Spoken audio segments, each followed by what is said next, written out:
भरोसा मत करो सांसों की डोरी टूट जाती है, छतें महफूज रहती हैं हवेली टूट जाती है। किसी दिन प्यास के बारे में उससे पूछिए, जिसकी कुएं में बाल्टी होती है रस्सी टूट जाती है। आज रिजवान भाई हमारे बीच से अचानक चले गए। ये हम में से कोई नहीं जानता कि कल का सूरज किसने देखा है, कल सुबह तक कौन जिंदा रहे कौन ना रहे, ये किसी को कोई खबर नहीं है। और कितने ऐसे थे जो गुज़श्ता साल हमारे बीच थे और अब हमारे बीच नहीं रहे, और हम में से कितने ऐसे होंगे जो आइंदा साल यहाँ नहीं होंगे।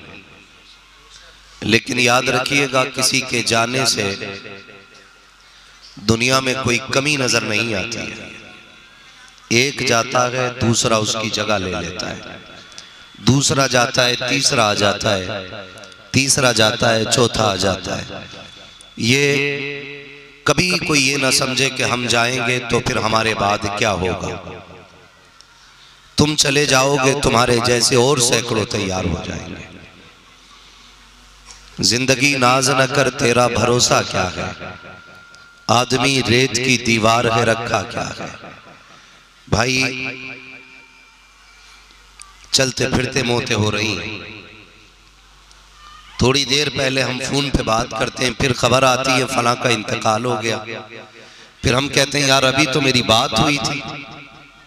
अचानक आज आपका ऐलान, कल मेरा ऐलान, परसों फिर किसी का ऐलान। यही ऐलान मस्जिदों से होते रहेंगे। जाकर के देखो, जमीन खाली नहीं हो रही है और कब्रिस्तान भर नहीं रहे हैं। एक हद के अंदर लाखों कब्रें आ गई, लेकिन जमीन ने कभी ये नहीं कहा कि बस मेरी भूख पूरी हो गई है। ये तो हमारा रब बड़ा करीम है कि जो अच्छों को भी मिट्टी में छुपा देता है और नेकों को भी मिट्टी में छुपा देता है। वो किसी के राज खुलने नहीं देता है। आप कितने पाप करके जा रहे हैं ये सिर्फ अल्लाह जानता है। वो ये राज किसी को नहीं बताता कि मेरा बंदा जन्नती है कि जहन्नमी है। लेकिन हम भी अपनी सी थोड़ी कोशिश ऐसा करें कि जाते जाते हम पर किसी का कोई हक नहीं रहना चाहिए। ये सबसे ज्यादा जरूरी है कि हम कोशिश ये करें कि अपने जीते जी जो लोगों के हम पर हक हैं वो अदा कर जाएं। बहुत गौर से मेरी बात सुनिएगा, बहुत ज्यादा लंबी गुफ्तगू नहीं। तूफान नूह लाने से आखिर क्या फायदा, एक अश्क ही बहुत है अगर कुछ असर करे। भाई मोहम्मद आकिल साहब, नूर मोहम्मद साहब, इन लोगों की मोहब्बतें हैं, हमारी आपसे मुलाकात हो गई और खुदा करे ये मुलाकातें होती रहें। बहुत अच्छे लोग मुझे लगे, अल्लाह सलामत रखे सारे लोगों को। मेरी चंद बातें बहुत गौर से सुन लें। हमने ये देखा है कि जब बंदे को दफन कर दिया जाता है ना, तो कब्रिस्तान पे खड़े होकर बेटा कहता है कि जिस जिसका मेरे बाप पे हक था वो माफ कर दे या मुझसे ले ले, या फिर ये कहता है मेरे बाप ने किसी को तकलीफ दी थी, माफी मैं मांगता हूं। भाई अगर किसी का दिल दुखाया है तो जीते जी खुद माफी मांग लो, वरना खता आपने की है, बेटा माफी मांगे तो क्या नतीजा निकलेगा। हम जमाने को दिखाने के लिए यह ऐलान कब्रिस्तान में खड़े होकर करते हैं, मेरे बाप ने किसी का लिया हो तो दे दिया जाएगा। मैं कहता हूं यार, कितना तो ऐसा है कि जो लोगों को नहीं मालूम कि हमारा लिया है कि नहीं लिया, तो बेटे को कैसे पता चलेगा कि मेरे बाप पे ये था किसी का कि नहीं। लोग बीघा बीघा भर जमीन दबा के जोत रहे हैं।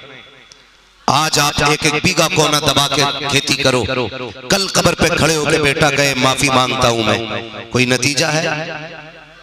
बोले इससे कोई नतीजा गया?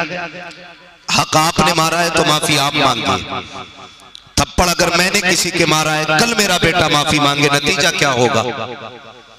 जानते हो सबसे मुश्किल मरहला आखिरत में ये होना है, अगर किसी ने किसी बंदे का हक मार के दुनिया से कोई गया है तो खैरियत नहीं है। और अक्सर हम लोग ज्यादातर इसी गुनाह में गिरफ्तार हैं। कोई पड़ोसी का हक मार के बैठा है, कोई भाई का हक मार के बैठा है, कोई बहन का हक मार के बैठा है, कोई गरीब का हक मार के बैठा है, कोई हाकिम है तो मजलूम का हक मार के बैठा है। जब कयामत का दिन होगा अल्लाह मजलूम की आवाज इतनी तेज कर देगा कि जालिम अपनी कानों में उंगलियां डालेंगे और आवाज फिर भी उंगली पार करके कानों के पर्दों से टकराएगी। अहले महशर चीख के कहेंगे आज किसकी आवाज इतनी ऊंची है? तो फरिश्ते कहेंगे ये मजलूम है जिसकी दुनिया में कोई नहीं सुनता था, अल्लाह ने आज उसकी आवाज बुलंद कर दी है। आज हम ये सोचते हैं जिसे हम दबा लें, जिसे चाहे थपड़ा दें, जिसे चाहे साइड कर दें, हमारे सामने कौन आ सकता है? याद रखिएगा मौलाए कायनात मौला अली ने फरमाया था ताकतवर से डरना या मत डरना, लेकिन कमजोर से हमेशा डरते रहना। कमजोर से हमेशा डरते रहना। किसी ने कहा था या अली कमजोर क्या कर लेगा? ताकतवर के पास पावर है, बदला ले सकता है, कमजोर क्या करेगा?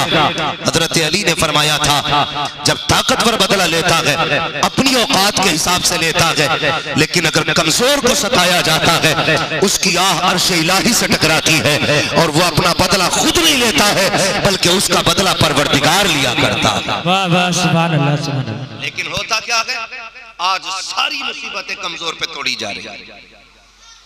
बुरा ना मानिएगा, ये कड़वी सच्चाई है और हमारा समाज इतना जालिम हो चुका है हम किसी पर रहम करने तैयार नहीं। ठेकेदार भी हैं हम, जमींदार भी हैं हम, प्रधान भी हैं हम, लेकिन बताओ तो सही किस प्रधान के घर से कितने यतीमों के चूल्हे जलते? मुझे बताए किस जमींदार के घर से किस बेवा के घर का खर्च चलता है? हम इतनी देर के लिए प्रधान होते हैं जितनी देर बेटे के सर पे सेहरा बनता है, उतनी देर के लिए जमींदार होते हैं जितनी देर बेटे के निकाह में आतिशबाजी होती है, उतनी देर के लिए दौलत वाले होते हैं जब तक रंडियां नचाई जाती है, उतनी देर के लिए पैसे वाले होते हैं जब बेटे की शादी पे डीजे बजाया जाता है। उस वक्त दौलत कहाँ चली जाती है जब गरीब एक एक लुकमे के लिए तरसता है। उस वक्त अमीरी कहाँ चली जाती है जब यतीमों के बदन पर चादर नहीं होती है। उस वक्त अमीरी कहाँ चली जाती है जब बेवा के पे कोई पर्दे वाला दुपट्टा नहीं होता है। और यार अमीर वो नहीं होता है जब बेटे की शादी में लाखों में आग लगा दे। अमीर वो होता है जिसके पड़ोस में कोई गरीब भूखा नहीं सोना चाहिए। सुभान अल्लाह सुभान अल्लाह। बाबा हम अमीर भी हैं, पैसे वाले भी हैं, लेकिन फिर भी गरीब को हम तसल्ली नहीं दे सकते। बुरा मत मानना, ये कड़वी बातें जो मैं कह के जा रहा हूं। आप मेरे अपने हो, मेरी तकरीर तबे यार को बेचैन करती है, सबब क्या है वही कहता हूं जो दिल पर गुजरती है। पैसा सबके पास है लेकिन खुदा की कसम जानते हो, सुने जरा तवज्जो करें, इंसान को मरते वक्त 3 चीजों की फिक्र होती है। कितनी चीजों की? सारे बोले कितनी? ये जो लोग नहीं बोल रहे क्या मरना नहीं है? मरना है ना सबको, इससे इनकार तो नहीं किसी को। कितनी चीजों की फिक्र होती है? 3 चीजों की फिक्र होती है। नंबर 1, मैंने जो दौलत कमाई इसका क्या होगा। नंबर 2, मेरे बाद मेरे बच्चों का क्या होगा। नंबर 3, कब्र में जाने के बाद मेरा क्या होगा। ये 3 फिक्रें होती हैं। मैंने जो दौलत कमाई, ये बिल्डिंग बनाई, ये इमारतें, ये जमीनें, इनको कौन इस्तेमाल करेगा? मैं इनके मजे नहीं ले पाया। नंबर 2, मेरे बच्चों को कौन देखेगा। नंबर 3, मेरा क्या होगा। ये 3 फिक्रें होती हैं। और गौर से सुनिएगा, मैंने तो यहां तक बुजुर्गों को फरमाते सुना है। बुजुर्गों को जब बंदे का इंतकाल होता है ना और रूह दरवाजे से बाहर जाती है तो मुड़ के अपने घर की तरफ देख के आवाज दे के कहती है, ख्याल करना अपने पीछे यतीम और बेवा छोड़ के जा रहा हूं। अपने पीछे यतीम और बेवा छोड़ के जा रहा हूं। मेरे बच्चों को जलील न करना, मेरी बेवा को रुसवा न करना। मेरे यतीमों का ख्याल करना, मेरी बेवा के तन के कपड़े न उतारना, खुदारा ख्याल करें। आज हर बस्ती के अंदर यतीम रहते हैं, हर खानदान में यतीम मौजूद होंगे, हर पड़ोस में यतीम होंगे, लेकिन होता क्या है, जब 10वें की भीड़ लगती है लोग यतीम को गोद में बैठा के कहते हैं बाप जैसा प्यार दूंगा। जब 40वें की तादाद कसरत से लोगों की बढ़ती है, कहता मैंने आज तक बेटे को बेटे की तरह पाला है यतीमों को, लेकिन जैसी 40वें की भीड़ चली जाती है, कौन कहां का यतीम, कैसा यतीम, कौन भतीजा किसका भतीजा, कोई सीने से लगाने नहीं आता है। हमने तो यहाँ तक देखा है अगर सगा यतीम भतीजा अपने चचा के दरवाजे पे आता है और चचा का बेटा मुर्गे और बकरे खाता हो तो चचा कहता है बेटे प्लेट उठा के अंदर ले जा, यतीम आ रहा है, इसकी नजर लग जाएगी। हम इतने सफाक और सालिम हो चुके हैं, याद रखिएगा अगर यतीमों की नजर खाने को लगने लग जाए फिर पूछने की जरूरत नहीं है कयामत कब आएगी। समझ लेना कयामत दरवाजे पे आके खड़ी हो गई है। और तुम्हें खुदा का वास्ता अगर भाई तुम्हारा यतीम छोड़ के गया है, अपने बच्चों को भले 1500 के कपड़े दिलवाओ, 500 के यतीम को दिलवा दिया करो, अपने बच्चों पे 1000 खर्च करो, 200 रुपए यतीम पे खर्च कर दिया करो, इसलिए कि जब तुम्हारा बेटा 1000 के कपड़े पहनेगा तो तुम्हें खुशी होती है, जब यतीम 200 पहनता है तो परवरदिगार भी राजी होता है, मदीने वाला भी राजी होता है। लेकिन हम कुछ भी नहीं देख रहे, हमें ख्याल भी किसी चीज का नहीं है। हम अपने मुआशरे को इतना खूबसूरत बनाएं कि बंदे को मरने की फिक्र नहीं होनी चाहिए। समझ रहे ना, किस चीज की फिक्र नहीं होनी चाहिए, मरने की फिक्र बंदे को नहीं होनी चाहिए। मैं तुम्हें बता दूं अल्लाह का शुक्र है हम बरेली वाले लोग। कौन है हम? बरेली वाले। लेकिन हमारे अंदर कुछ गलत रस्में आ गई है, वो भी मैं कह जाऊं, अल्लाह करे इन रस्मों का, गलत रस्मों का जनाजा निकले। क्या सुने बहुत गौर से, ये जो मैयतों में डेगे की डेगे बन रही है ना और वलीमों की तरह दावतें हो रही हैं, इसने बेड़ा गर्क करके रख दिया है गरीब का। पहले लोग कहते थे जीना मुश्किल है, लेकिन अब लोग कहते हैं मरना मुश्किल। बंदा जब हॉस्पिटल में आखिरी सांसें लेता है ना तो उसे अब ये फिक्र नहीं होती मैं मरने वाला हूं, उसे ये फिक्र खाए जाती है कि ये रोटी ये चावल मेरे बच्चे कहां से खर्चा उठाएंगे। ऐसा नहीं होता हमारे मुआशरे में, हम भी इसी समाज में रहते, खबर आ जाती है हॉस्पिटल से फलां का इंतकाल हो गया, तो जैसी खबर आती है ना इंतकाल हो गया, अभी जनाजा घर नहीं आता है, हम लोग मैयत के दरवाजे पे इकट्ठे होके बैठ जाते हैं, भाई चावल हैं कि मंगाने पड़ेंगे, बिरयानी बननी है कि मेहमानों के लिए औरत गोश्त बनना है। तो चंद लोग मशवरा दे के कहते भाई अंदर पूछवा लो चावल हैं कि मंगाने पड़ेंगे। एक बंदा अंदर जाता है, कोई यतीम निकल के आता, क्या बात का बेटे अपनी अम्मी से पूछ के आओ चावल हैं कि मोल मंगाने पड़ेंगे। जरा शर्म कर यार, किससे पूछ रहे हो? जिसको अभी बेवा होने का दाग लगा है, शायद पूरी जिंदगी अपने शोहर की जुदाई का सदमा इसके दिल से जुदा ना। बच्चा अम्मी के पास आके कहता माँ ये कौन लोग हैं जो बाहर चावल खाने की तैयारी कर रहे हैं, हमारे अब्बा की लाश अभी घर नहीं आई है, ये खाने के लिए पहले आ गए। माँ कहती है बेटे मुआशरे से मजबूर हैं, रोटी तो देनी पड़ेगी ना, इनसे कह दो हम तो पहले से हमारे घर में कुछ नहीं है, कह दो दुकान से चावल खरीद लाएं। फिर अंदर खबर जाती है उधार आने हैं कि पैसा है, बेवा की चीख निकल जाती है, रो के कहती है 50,000 का कर्जा हो गया है, जेवर बेच के मैंने शोहर का इलाज कराया था, जाओ इनसे जाके कह दो जहां से शोहर के इलाज का कर्जा दिया जाएगा वहीं से तुम्हारे चावलों का भी कर्जा दे दिया जाएगा, तुम्हारे गोश्त का भी कर्जा दे दिया जाएगा, जाओ उधार लेके आ जाओ। गैरत आनी चाहिए। हम मैयतों में भी रोटी खाने जाया करते थे, वो यार खुदा ने अक्ल सलीम दी थी, तुझे पता चला था किसी यतीम का जनाजा उठने वाला है, कोई गरीब दुनिया में बच्चे छोड़ के जा रहा है, तो भूखे पेट ना जा, अपने घर से चला है, अल्लाह ने तौफीक दी है, 500 या 1000 जेब में डाल ले, आजा मरने वाले के दरवाजे पे पूछा करके इसका बेटा कहाँ है, तो देख किसी कोने में उसका यतीम से सकता होगा करके, किसी कोने के अंदर उसकी बेटी बेहोश पड़ी होगी, आके देखना उसी घर के अंदर बेवा के मुंह में पानी डाला जा रहा होगा, वो तुझे चावलों की पड़ी है। अल्लाह तौफीक दे, अपनी जेब से 1000 रुपए निकाल, गरीब की जेब में डाल दे, इधर गरीब मुस्कुराएगा, उधर मदीने वाला मुस्तफा मुस्कुरा। नारे तकबीर, नारे रिसालत, मसलके आला हजरत। सुभान अल्लाह, सुभान अल्लाह। कर दिया मरना, 6-6 पतीले बन रहे, भाई जो दूर से आए हैं नहीं पहुंच सकते, भूख का वक्त है, उन्हें खिलवा दो, मगर एहतमाम के साथ खाया जाता है। मर गया गरीब करते करते, यूं तो कफन भी महंगा, तख्ते भी महंगे, ऊपर से बिरयानियों के जलवों ने खाल उधेड़ ली गरीब की। कसम, अगर जीने नहीं दे सकते कम से कम चैन से मरने तो दिया जाए, मरने तो दो चैन से लोगों को। बंद करो ऐसे खाने जो फजूल के हों, खिलाना है सवाब के लिए, गरीबों को खिलाओ, यतीमों को खिलाओ, कुरान पढ़ने वालों को खिलाओ। ये नहीं है कि ठल हुए खा के चले जाएं और मरे हुए पे और तोला के सवार हो। बेशक बेशक, सुभान अल्लाह। ये रस्में खत्म हो जानी चाहिए। अगर अल्लाह तौफीक दे, मान लीजिए, बुरी तो नहीं लग रही ये बात,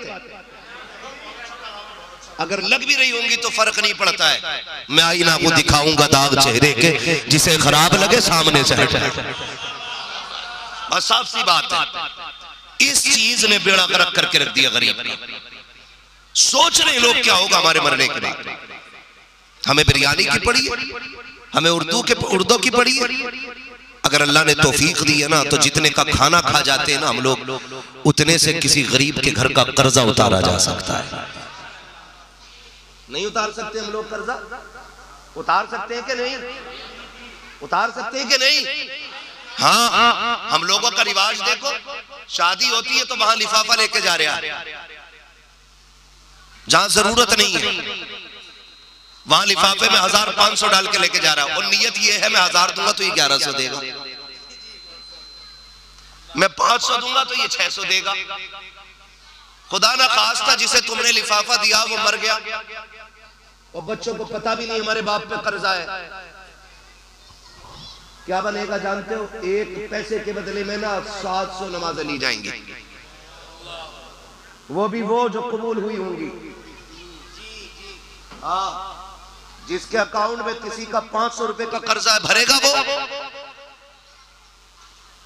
अगर सोच रहे हो भाई यार जी के हिस्से में तो नमाजें ही नहीं है, बच जाएंगे, सुनिए, अगर देने के लिए नमाजें नहीं होंगी तो जिसका कर्जा होगा उसके गुनाह उठा करके, कर्जे वाले का उठा के, मकरूज का उठा करके, मकरूज के जो गुनाह होंगे, कर्जे वाले के जो गुनाह होंगे वो मकरूज के सर पे रखे जाए। अल्लाह अकबर। है कोई ठिकाना? कह रहा देखी जागी, अभी दुनिया में मौज करने दो, देख लेगा। आखिरी तख्ता ने लगता है ना, चीखें निकल जाती हैं आखिरी तख्ते पे। मौलाए कायनात मौला अली कब्रिस्तान से गुजरे, आवाज सलाम किया आपने, जवाब आया वालेकुम अस्सलाम। हजरत अली फरमाने लगे बताओ तो सही कब्रिस्तान का हाल क्या है? अंदर से आवाज आई, पहले अली ये बताओ हमने जो जमीन छोड़ी थी उसका क्या हुआ, हमने जो बच्चे छोड़े थे उनका क्या हुआ, हमने जो यार छोड़े थे उनका क्या हुआ? हजरत अली फरमाने लगे जो जमीन छोड़ के आया था बच्चों ने बांट ली, और जिन्हें अकेला छोड़ के आया था आज वो खुद जिम्मेदार बने बैठे। कहा यारों का क्या हुआ? कहा तू चला गया उन्हें और यार मिल गए, तेरी कमी महसूस नहीं होती है? आप फरमाने लगे चल तू बता कब्र को कैसा पाया? उसने कहा अली जैसी पहला झटका लगाना, मौत की कड़वाहट ने दुनिया के सारे मजे खत्म कर दिए थे। अल्लाह अकबर। पहले झटके ने सारी खुशियां भुला दी दुनिया की, पहला झटका जो कब्र ने दिया था। ओ भाई अल्लाह तौफीक दे, उस पैसे से कर्जे उतार दिया करो यतीमों गरीबों के, कर्जे उतार दिया करो। हम 500 के लिफाफे लेके जाते हैं, शादियों में लिख दिया जाए फला ने इतने हजार दिए, फला ने इतने हजार दिए। देना ही है तो कर्ज समझ के न दिया करो, इमदाद के तौर पे दिया करो। और इमदाद ही करने का शौक है तो शादी तो हो ही रखी है और हो जाएगी। अगर अल्लाह तौफीक दे, तुझे पता चले कि कोई रिश्तेदार हॉस्पिटल में है, जेब में 1000 डाल हॉस्पिटल जा, लिफाफा बना के अस्पताल लेके जा, वहां बिना नाम लिखे दे दे। खुदा की कसम, इस पैसे से अगर किसी गरीब की जिंदगी का इलाज हो गया, मरने की देर है, कब्र में मुस्तफा के तेरे गुनाहों की बख्शिश की जमानत लेके आएंगे और कहेंगे मौला इसे बख्श दे, इसने गरीब का ख्याल किया था, इसका ख्याल करने मैं आ गया। वाह वाह, सुभान अल्लाह सुभान अल्लाह, बहुत खूब। लेकिन हम तो लिफाफा भी वहां देते हैं जहां नाम हो। बेशक प्रधान ने दिया 6000 का लिफाफा, आग लगे लिफाफे को। हाँ, इसके अंदर भी तो रात छुपा 5 दे रहा हूं, 11 लूंगा। और कुछ इतने ढीठ होते लौटाते ही ना। तो जिनने दिया वो कह रहा है यार हमारे पूरे के पूरे ही दिलवा दो ना, ये काम ना करे। किसी को भी देना है ना तो फिर कर्जा समझ के ना देना, ताकि मरने के बाद उसकी मुश्किलें ना बढ़े, उसकी मुश्किलें ना बढ़े। समझ रहे ना मेरी बात? पैसों पे तवज्जो तो इन्हें ले जाइए, मगर सुनिए जो मैं कह रहा हूं, ताकि आखिरत की मुश्किलें ना बढ़े, ये जरूरी है। जानते हो आज कहते हैं देखिए आ जाएगा यार, बहुत गौर से सुनिए। सैयदुल अंबिया, सारे नबियों के इमाम, जो मेराज में गए तो अक्सा में सारे नबियों के इमाम बने, जो अर्शों पे पहुंचे तो फरिश्तों के इमाम बने, जो कायनात के इमाम बन करके आए। मेरे नबी की जिंदगी के बज़ाहिर आखिरी अय्याम आए। हुजूर नबी करीम सल्लल्लाहु तआला अलैहि वसल्लम ने इरशाद फरमाया, बिलाल जी आमीना के लाल का पूरे मदीने में ऐलान कर दो, लोग मुझसे मुलाकात के लिए आ जाए। हो सकता है कि आज ये मेरी और लोगों की आखिरी मुलाकात हो। जब मदीने शरीफ में यह ऐलान हुआ तो बच्चे और बूढ़े लोगों की चीखें निकल गई, क्योंकि उनका तो तसव्वुर ही नहीं था हुजूर के बगैर जिंदगी गुजारने का। वो तो जानते ही नहीं थे हुजूर के बगैर जिया कैसे जाएगा। लोगों की चीखें निकल गई, दौड़ पड़े। मेरे नबी चौक में बैठे, सहाबा के सहारे से आके बैठे। आक़ा करीम ने ऐलान किया, लोगों मुझ पे किसी का हक हो तो ले ले। मैं इस हाल में अपने रब से मिलना चाहता हूं कि मुझ पे किसी का कोई हक नहीं होना चाहिए। समझ गए इतनी बात? मैं इस हाल में अपने रब से मिलना चाहता हूं कि मुझ पे किसी का कोई हक ना हो। अब मैं बापों से भी गुजारिश करूंगा जो बेटों के साथ नाइंसाफी करके जाते हैं, औलाद के साथ नाजायज बर्तावे करके जाते हैं, अगर तुम पर औलाद का हक है, औलाद पर तुम्हारा हक है, औलाद को तुम्हारे बारे में हिसाब देना है तो तुम्हें भी औलाद के बारे में हिसाब देना। बेशक ये ख्याल रखिएगा, किसी बेटे के साथ नाइंसाफी न करना। मेरे हुजूर ने फरमाया, जिसका मुझ पे कोई हक है वो ले ले। कौन कह रहा है? ये वो कह रहा है जो कायनात को जन्नत बांटने आया है, जिसने लोगों को रिश्तों का मतलब समझाया है। वो कह रहा है जिसने खाली झोलियां भरी है, जिसने गरीबों को अमीर बनाया। वो कह रहा है जिसका मुझ पे हक हो तो ले ले, जिसका एक एक इंसान के एक एक बाल पे एहसान है। वो कह रहा है जिसका मुझ पे हक है वो ले ले। कह रहा मैं देख लूंगा, जो होगा देखा जाएगा। कोई नहीं आता देखने के लिए। खुशफहमी में ना रहना। जाते हैं ना कब्रिस्तान, जाते हो? जो नहीं जाता है ना उसे फिर 4 लोग लेके जाते हैं। जो खुद जाता वो लौट के आ जाता, जिसे 4 लेके जाते हैं वो फिर नहीं आता। आला हज़रत फरमाते, हाय गाफिल वो क्या जगह है जहां 5 जाते हैं 4 फिरते, एक वहीं रह जाता है 5। जाया करो, कब्रें देखिए, ऐसी भी होती हैं कब्रें जो ऊंची होती हैं, ऐसी भी होती हैं जो प्लेन हो गई, ऐसी कब्रें भी हैं जो गड्ढे बने जिनके, जिन कब्रों में आज लकड़ियां हड्डियां नजर आती हैं, ऐसी भी कब्रें। जाओ किसी 100 साल के बुड्ढे का हाथ पकड़ के कभी कब्रिस्तान लेके जाओ और और निशान लगा के पूछो अब्बा ये किसकी कब्र है, वो कहेगा इसकी लाठी से धुआं निकलता था। ये जो कब्र बैठी हुई है ना बेटे, ये कहता था मेरे सामने कोई नहीं टिकता है। बड़े बड़े अमीर लेटे हुए हैं मिट्टी में, जाके देखो। जिन्हें घमंड था अपनी दौलत पर, वो भी मिट्टी का आज खुराक बने हुए हैं। जो हुस्न पे इतराते थे आज उनकी हड्डियां गल रही हैं। जिनकी ताकत के लोग कस्से पड़ते थे आज मिट्टी खा गई उनके बदलों को, कोई नहीं बचा गए। तेरी मेरी औकात क्या है, एक दिन तुझे और मुझे भी मिट्टी के अंदर जाना है। मेरे नबी ने फरमाया था किसी का मुझ पे हक हो तो ले लिया जाए। सहाबा की चीखें निकल जाती हैं, या रसूल अल्लाह हमारी औकात, हम तो गए गुजरे थे, हम तो जहन्नम के किनारे पे खड़े थे। आका आपने हाथ पकड़ा, जन्नत के दरवाजे पे लाके छोड़ा है। आप हक की बात करते हैं, या रसूल अल्लाह जिंदगी आपने दी है, उसूले जिंदगी आपने दिए हैं, आपका हक कैसे हो सकता है। मेरे नबी जान भी दे दे तब भी आपकी गुलामी का हक अदा नहीं हो सकता है। मेरे नबी की बारगाह में सहाबा इस तरह गुजार हो रहे हैं। इतने में एक शख्स ने खड़े होकर कहा था या रसूल अल्लाह मेरा हक बाकी है। जैसे इतना कहा है अबू बकर सिद्दीक की चीख निकल जाती है, खबरदार चुप हो जा, क्या कह रहा है तुम, जुमले पे गौर तो कर, किससे कह रहा है हक बाकी है। अल्लाह अकबर। जैसे हजरत अबू बकर ने इतना कहा है हजरत उमर की चीख निकली, आगे बढ़ के कहते हैं यार देख तो सही, मेरे नबी की इतनी तबीयत खराब है, बुखार इतनी शिद्दत का है कि हाथ माथे पे नहीं रखा जाता है, और तू नबी से बदले लेने की बात करता है। कहा चल पता तेरा बदला क्या है।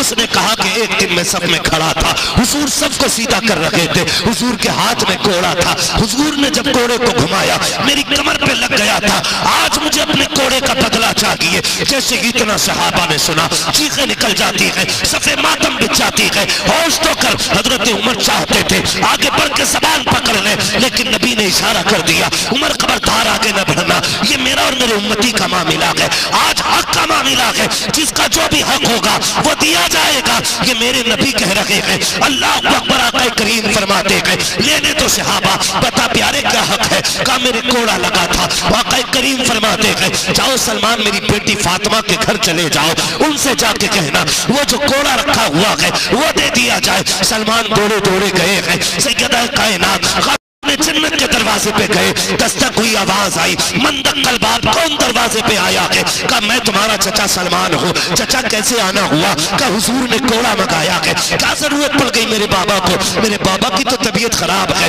बेटी बेटी हुआ करती है। जैसे इतना कहा है क्या जरूरत पड़ गई मेरे बाबा को, हजरत सलमान की हिचकी बन जाती है, रो के कहते हैं खातून जन्नत आज मेरे नबी ने ऐलान किया है जिसको जो बदला लेना है ले ले। कहा सबने तो गर्दनें झुका दी, उकाशा खड़े हो गए हैं, उन्होंने कोड़े का बदला मांग लिया है। अल्लाह अकबर। इतना सुनना था, खातून जन्नत ने तोड़ी अंदर, कोड़ा उतारा, बेटे चटाई पे सोए हुए थे, दोनों शहजादों को बैठाया, कहते शहजादों बताओ तो सही आज तक मैंने कुछ नहीं मांगा है, जी अम्मी कुछ नहीं मांगा, आज मांगना चाहती हो। कहा क्या चाहती हो? कहा कोई है जो मेरे बाप से कोड़े का बदला लेना चाहता है। मेरे बच्चों सुनो, मेरे बाप की तबीयत खराब है, बीमार है, तुम जाओ और उससे जाके राजी करो, किसी भी सूरत में वो राजी हो उसे मना के रहना। मेरे बाप के एक कोड़ा नहीं लगना चाहिए, अगर एक के बदले में 100 कोड़े भी खाने पड़े शहजादों अपनी कमर पे खा लेना। बाप के लिए बेटे चले गए, कुर्बानी दे दूंगी, मेरे बाप के कोड़ा नहीं लगना चाहिए। बेटी बेटी हुआ करती है। खातून जन्नत ने शहजादों को उठाया, जैसे शहजादे बाहर आए गए हजरत उकासा की उंगली पकड़ी गई, वहां पे आए जहां सहाबा की भीड़ लगी थी। बताओ ना चाचा कौन है जो हमारे नाना से बदला लेना चाहता है? हजरत सलमान फारसी ने उकाशा की तरफ इशारा किया, वो जो खड़ा है देखो, वो उकाशा हुजूर से बदला लेना चाहता है। तोड़े गए शहजादे। अल्लाह अकबर। तोड़ने के बाद हजरत उकाशा का हाथ इमाम हसन ने एक तरफ से पकड़ा, दूसरी तरफ से इमाम हुसैन ने पकड़ने के बाद रोके कहते हैं चचा उकाशा हमारे नाना के कोड़े न मारना, एक के बदले में अगर 100 मारने हैं हमारी कमर हाजिर के मार लिया जाए। अल्लाह अकबर। शहजादों ने रो के इतना कहा, चीखें बुलंद हो गई थी सहाबा की। आका करीम ने कहा शहजादों पीछे हट जाओ। अल्लाह अकबर। शहजादे पीछे हटे गए। मेरे नबी कहते उकाशा अपना बदला ले लो। हजरत उकाशा आगे बढ़ के कहते हैं या रसूल अल्लाह जब मेरे कोड़ा लगा था उस वक्त मेरी कमर पे कपड़ा नहीं था, आका अपनी कमीज उतार दीजिए। अल्लाह अकबर। वो पैगंबर जो कायनात के दर्द को बांटने के लिए आया था, हालत बुखार है, शिद्दत की बीमारी है, बैठा नहीं जा रहा है, एक रंग चेहरे पे आता है दूसरा चला जाता है। ये आलम था हुजूर की तबीयत और बुखार का। जैसी कमीज उतारने की बारी आई है सहाबा की चीखें निकल गई। अबू बकर ने अपनी दाढ़ी पकड़ी, आगे बढ़ के कहते ले तुझे सफेद दाढ़ी का वास्ता, मेरे महबूब के कोड़ा ना मार, जितना चाहे मुझे मार ले, नबी को तकलीफ ना दे। मेरे नबी ने फरमाया सिद्दीक पीछे हट जाओ। अल्लाह अकबर। आका करीम ने जैसी कमीज उतारी है, सहाबा कहते हमने आंखें बंद कर ली थी, अब क्या होने वाला है, डर लग रहा था कहीं आसमान गिर ना जाए, जमीन फट ना जाए। कहते हम तो मारे दहशत के कांप गए थे। पैगंबर ने कमीज उतारी है और कमर घुमाई है अपने सहाबी की जानिब। हजरत उकाशा से कहते हैं लो अपना बदला ले लो। हजरत उकाशा ने घोड़े को फेंक दिया, दोनों शानों के बीच में मोरे नबुव्वत थी, दौड़ करके बोसा ले लिया। कहते या रसूल अल्लाह मेरी औकात क्या है आपसे बदला ले सकूं? मैंने आपको फरमा के सुना है जो आपके बदन से लग जाएगा उस पर जहन्नम की आग हराम कर दी जाएगी। आका आज मैं बदन से लग गया हूँ। मेरे नबी ने फरमाया जिसे जन्नती देखना हो वो उकाशा का चेहरा दे। नारे तकबीर, नारे रिसालत, मसलके आला हजरत अल्लामा मौलाना मुफ्ती हम्माद रजा साहिब निबला। नारे तकबीर, नारे रिसालत। बहुत खूब। हक अदा करके जाना, जिसका जो हक है ना वो अपनी जिंदगी में पूरा कर जाना। किसी का हक लेके नहीं जाना, नहीं जाना। एक बात और कह दूं, सुनेंगे थोड़ी देर? जी जी, जितने लोग सुनना चाहते हैं जरा कह दे या रसूल अल्लाह। या रसूल अल्लाह। माशाअल्लाह, अल्लाह सलामत रखे, अल्लाह आपकी मोहब्बतों को सलामत रखे। मेरी बात और सुन ले। होता क्या, इधर शौहर का इंतकाल हुआ, औरत को लाया जाता है शौहर के पास। अब वो कपड़े खींच के कहती है माफ कर जाओ, मुझसे जो गलती हो गई माफ कर दो, मेरी बहन अब कुछ नहीं होने वाला। बेशक ये तो तुझे अपने जीते जी करना था। बेशक मरने के बाद शौहर से माफी मांगने का मतलब क्या रहता है? अगर तुझे माफी ही मांगनी थी तो इसकी जिंदगी में एक रात इसको बैठा के माफी मांगी होती। कभी रात में इसके आगे बैठ के कहा होता मेरे सरताज कोई खता हो गई हो तो माफ कर दिया जाए। आज कफन से लिपट के माफी मांग रही है, आज उसके कपड़े नोच के माफी मांग रही है। तू बता क्या तेरा वकार नबी की बेटी से बड़ा है? तेरा रुतबा खातून जन्नत से बड़ा है? तेरी इज्जत खातून जन्नत की इज्जत से ज्यादा है? उठा तारीख खातून जन्नत की, मरने के बाद कफन नोचने वाली बहनों, जीते जी अपने शौहर से माफी मांगना, उसकी जिंदगी में उसे राजी कर लेना, वरना याद रखना फरमाया गया जो औरत इस हाल में दुनिया से जाएगी कि उसका शौहर उससे राजी होगा, अल्लाह उसके लिए जन्नत के साथ वो दरवाजे खोल दे। सुभान अल्लाह, सुभान अल्लाह। और अगर इस हाल में दुनिया से गई कि उसका शौहर उससे नाराज है तो जब तक हिसाब मुकम्मल नहीं हो जाएगा जन्नत की महक तक नहीं दी जाएगी। तो रस्में बन गई अजीब, मर गया तो कफन नोच रही है माफ कर दो, अब क्या होने वाला? जब घर से निकलता था तो कहती थी तेरी शिकल देखना नहीं चाहती, जब जाता था तो कहती थी मर के आना, जब घर से जाता था तो कहती थी तेरी सूरत से नफरत है। आज चला गया है तो दुआएं कर रही है, आज भीख मांग रही है, करम की कुछ नहीं होने वाला। वो कर जो खातून जन्नत ने किया था, खुदा की कसम खातून जन्नत, बुखार की शिद्दत, बीमारी का याम खातून जन्नत के है। एक दिन हजरत अली घर में तशरीफ लाए, जैसी अचानक घर में आए देखा खातून जन्नत झाड़ू लगा रही है। अल्लाह अकबर देख के मुस्कुरा के कहते हैं लगता है फातिमा की तबीयत ठीक हो गई है। कनीज खड़ी थी, उसने कहा सरकार सरकार मैंने कई कोशिश की है लेकिन खातून जन्नत आज काम करने नहीं दे रही है, सफाई भी खुद की है, कपड़े भी सारे धुले हैं आज खातून जन्नत ने। कहती अली जो अमामा है सिर्फ ये रह गया है, अपना अमामा और दे दीजिए ताकि मैं उसको भी धुल दूं। अभी अली नहीं समझे गए, खातून जन्नत ने अमामा, खातून जन्नत ने हजरत अली का मामा भी धुला, उसके बाद शहजादों को गुस्ल दिया। नहलाने के बाद जब बेटों के सर में बाल काटने शुरू किए हैं, तेल डाला, सुरमा लगाया, खातून जन्नत रोना शुरू कर देती है। अल्लाह अकबर। हजरत अली कहते हैं फातिमा क्यों रो रही हो? आज से पहले भी शहजादे दूल्हा बनाए हैं, आज भी दूल्हा बना रही हो, आज से पहले कभी नहीं रोई हो, आज क्यों रो रही हो? खातून जन्नत ने कहा था अली रह रह के ख्याल उड़ा रहा है। कहा कौन सा ख्याल? का मुझे ख्याल आ रहा है आज फातिमा ने बेटों को दूल्हा बनाया है, आज के बाद कौन मेरे बच्चों को दूल्हा बनाएगा, कौन मेरे बेटों का मुंह धुलेगा, कौन मेरे बेटों के सर में तेल डालेगा। ये कह के खातून जन्नत रोई है। हजरत अली ने कहा कहना क्या चाहती हो? अली आज मेरा दुनिया से जाने का वक्त आ गया है। ए अली आज मेरा आखिरी वक्त है। इतना सुना हजरत अली की आंख में आंसू आ गए। फातिमा ये बात ना करे, बच्चे छोटे छोटे हैं, इतनी जल्दी छोड़ के जाने की बात ना करे। अल्लाह अकबर इतनी बात कही है। आप फरमाती है शहजादो जाओ, तुम तो नाना के मजार पे जाओ, जाके मेरा सलाम कह दो। शहजादे तो मजार पे गए हैं। इधर खातून जन्नत ने हजरत अली का हाथ थामा, कहती अली आज फातिमा कुछ मांगना चाहती है। मांगो फातिमा, क्या मांगना चाहती हो? सुनना मेरी कौम की बेटियों, कान खोल करके अपने शोहर के लिए बददुआ न करना, उसके लिए कभी दामन फैला के उसकी मौत की खैरात मत मांगना। अल्लाह तौफीक दे शोहर के लिए जब भी जबान खुले उसकी जिंदगी की भीख मांगना, इसलिए कि शोहर शोहर होता है। अगर लंगड़ा है तब भी शोहर है, अपाहिज है तब भी शोहर है, अंधा है तब भी शोहर है। तुझे नहीं पता है शोहर तेरे लिए पूरी दुनिया की बादशाहत होता है, शोहर दुनिया की खुशी होता है तेरे लिए। जिस दिन ये चला गया कोई तुझे इज्जत की निगाह से देखने वाला नहीं होगा। जिस दिन ये चला गया कोई तुझे दो लुक में इज्जत के देने वाला नहीं होगा। जिस दिन शोहर ने सफेद कफन पहन लिया तुझे इज्जत से खाना देने कोई नहीं आएगा। और तुझे खुदा का वास्ता जब ये घर से निकला करे बददुआ ना दिया कर, बल्कि मुसल्ला बिछाया कर, हाथ उठा के कहा कर मालिक सुहाग के जोड़े में छोड़ के गया है, सुहाग के जोड़े में मिलाना। और जब भी ये जाया करे इसकी जिंदगी की भीख मांगा कर, इसलिए कि जब तक शोहर रहता है तब तक औरत की दुनिया के अंदर जन्नत रहा।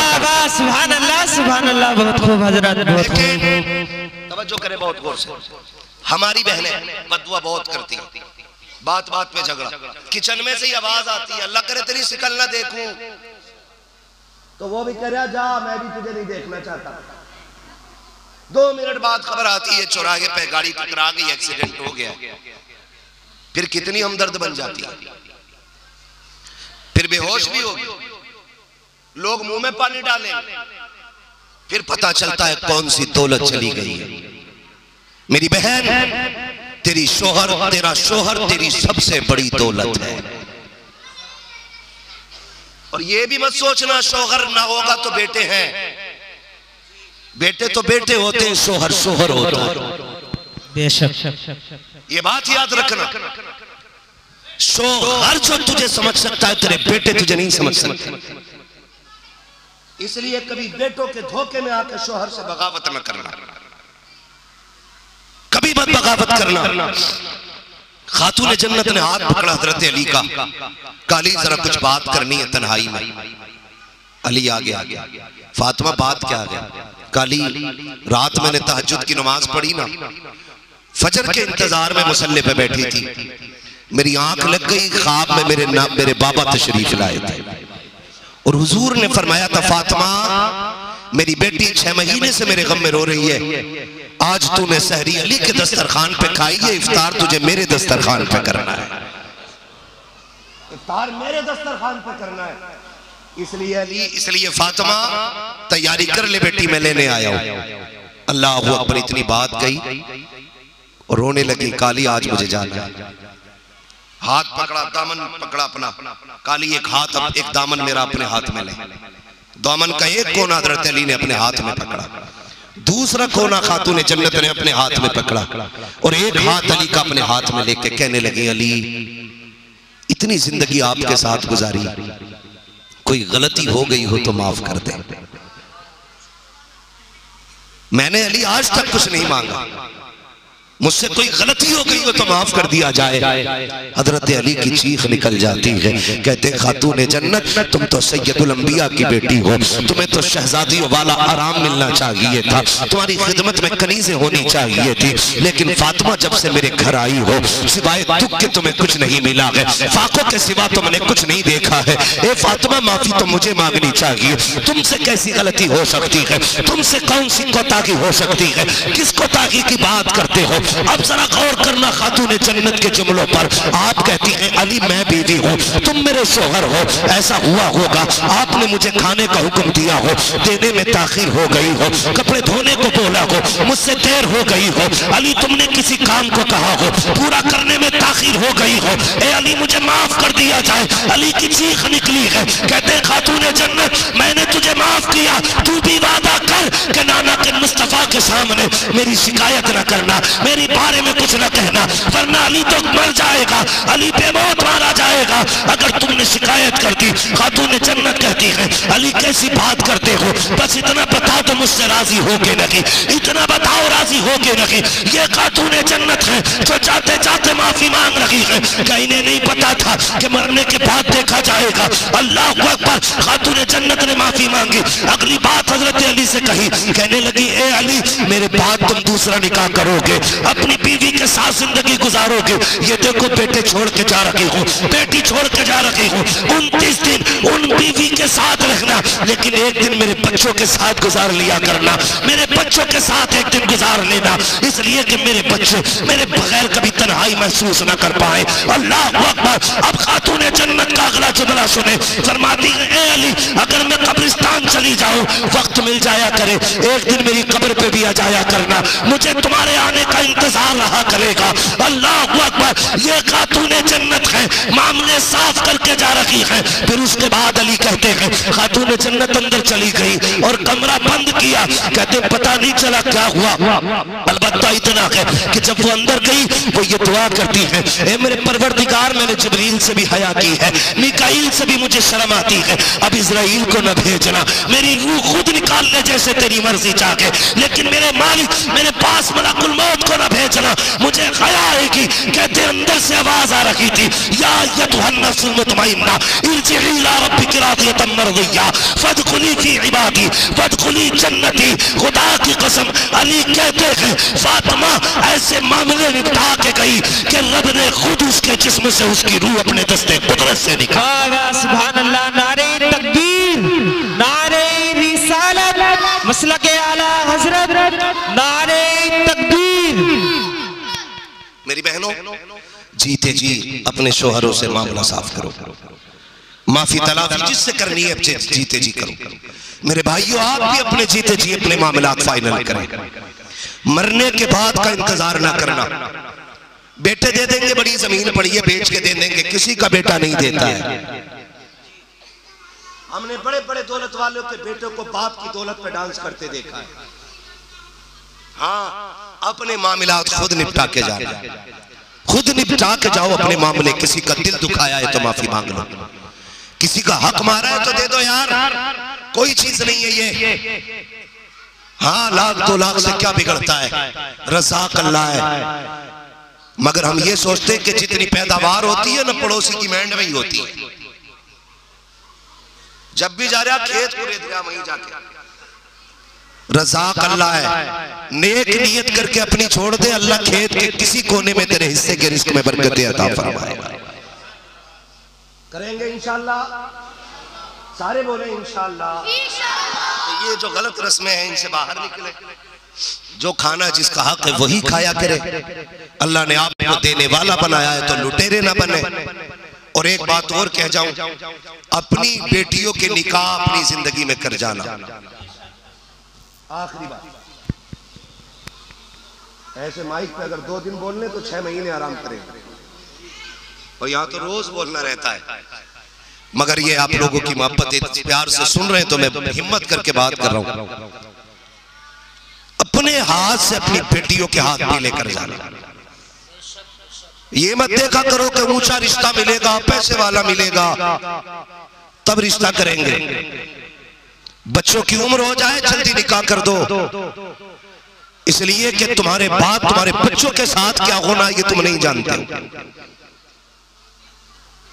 अपने बच्चों के हाथ अपनी जिंदगी में पी लेकर जाओ। मत देखो ऊंट पे बैठने वाला दामाद, जमीन पे चलने वाले के हाथ में बेटी दे दो। हाँ, मगर ये देखा करो इसके घर में हराम की दौलत तो नहीं है। हराम के सोने के लुक़मे खिलाने से बेहतर चटनी से हलाल के लुक़मे खिलाने वाला दामाद अच्छा होता है। वरना हराम लुक़मों की लानत 7 पुश्तों तक जाती है। पैसे वाला है, हराम कमा रहा तो आग लगे, गरीब है चटनी से खिला रहा है, हलाल की खिला रहा है, सर आंखों पे रख लिया करो। इसलिए कि हराम के सोने के लुक़मे अल्लाह को प्यारे नहीं, हलाल के चटनी के लुक़मे अल्लाह को प्यारे होते हैं। अपने जीते जी बेटियों के हाथ पीले कर दो, वरना खानदान की इज्जत से जमाना खिलवाड़ करेगा। तमाशाई बनते यार। अगर 4 खैर खाओं ने निकाह करा भी दिया तो क्या किया?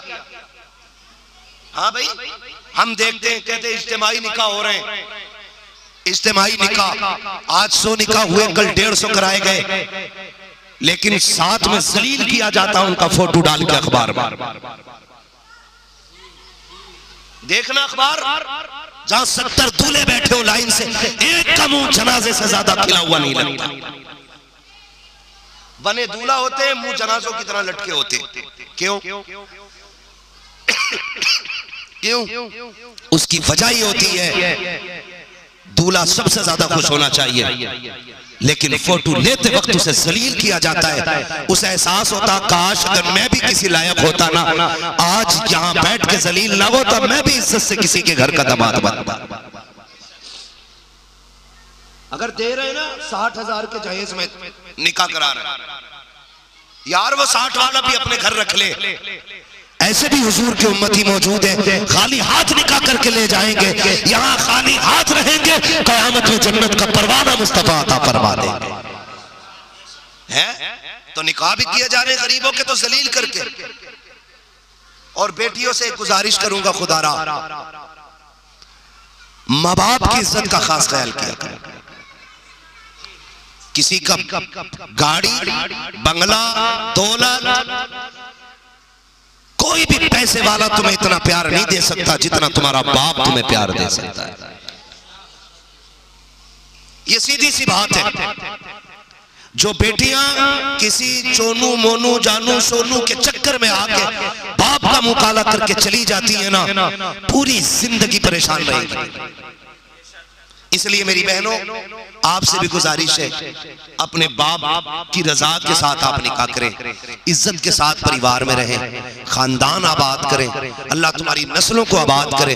हालांकि मुझसे तो कहा गया था इस मौजू पर मुकम्मल गुफ्तगू होनी है, लेकिन मैं नहीं, बस इशारा अपनी बहनों से, मेरी बहनें भी बैठी हैं, आई हैं, इनसे कहूंगा खुदारा माँ बाप की इज्जत का ख्याल करें। नौजवानों से गुजारिश करूंगा, तुम भी अपना वक्त अच्छे कामों में गुजारो, गरीबों की मदद करो, जरूरतमंदों के काम आओ। अच्छा रिश्तेदार वो नहीं होता है जो मुर्गा खाने के वक्त आगे आए, अच्छा रिश्तेदार वो होता है जो मुसीबत के वक्त रिश्तेदार के काम आता है। ठीक है, करेंगे इंशाल्लाह।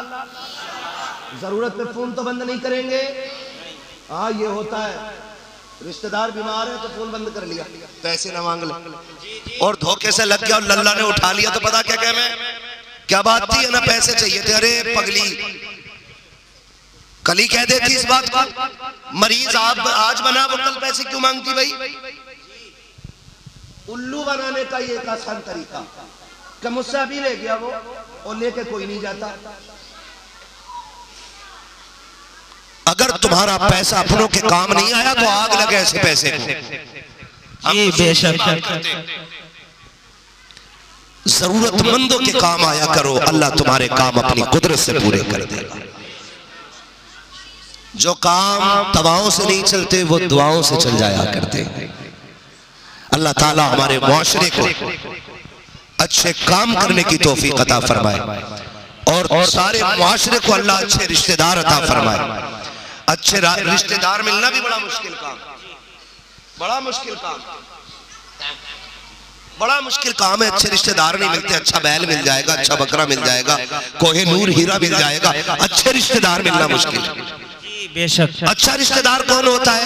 खंजर चले किसी पे तड़पते हैं हम अमीर, सारे जहां का दर्द हमारे जिगर में है। बेशक सुभान अल्लाह। जो आपके दर्द को अपना दर्द समझे वो अच्छा रिश्तेदार। समझ गए? फोन बंद करेंगे नहीं, बोलो, बहाना करके पैसे बचाएंगे नहीं, काम आ जाया करो, काम आ जाया करो। कहीं ऐसे फंसोगे, कोई रास्ता नहीं होगा, अल्लाह वहां से तुम्हारे काम निकाल देगा। बेशक सुभान अल्लाह। मौला करीम मैंने जो बातें कही, इसके बोलने में अमदन सामन जो लफ्ज़ खता हुई वो अल्लाह माफ फरमाए, और मौला करीम इस महफिल पाक के सदक़े में रिजवान भाई की बेहिसाब मग़फ़िरत फरमाए। अल्लाह उनके बच्चों के इमदाद के गैब से असबाब मुहैया फरमाए। मौला करीम उन यतीमों की जान माल इज्जत आबरू की हिफाजत फरमाए। मौला करीम इस घर को शादो आबाद रखे, बस जो हुए अगलात उनको माफ फरमाए। रब्बे कायनात, जिंदगी ने दिया साथ, फिर होगी मुलाकात, चमन रहा फूल खिलेंगे, जिंदगी रही फिर मिलेंगे, मुसाफिर हैं हम भी, मुसाफिर हो तुम भी, किसी मोड़ पर फिर मुलाकात होगी। फकीरान आए सदा कर चले, सदा खुश रहो ये दुआ कर चले। सारे लोग कलमा शरीफ पढ़ लीजिए, ला इलाहा। साड़ू सस्ते में काम मत चलाओ, साड़ू हो तो तुम्हें तो सुभान अल्लाह जोर से बोलना चाहिए था ना। नहीं, तुम भी दामाद हो इस घर के। हाँ, ज्यादा ठंड मान रहे हैं, जरा सारे पढ़े जोर से, ला इलाहा इल्लल्लाह मुहम्मदुर रसूलुल्लाह व मा अलैना इल्लल बलाग। अस्सलामु अलैकुम व रहमतुल्लाहि व बरकातहू।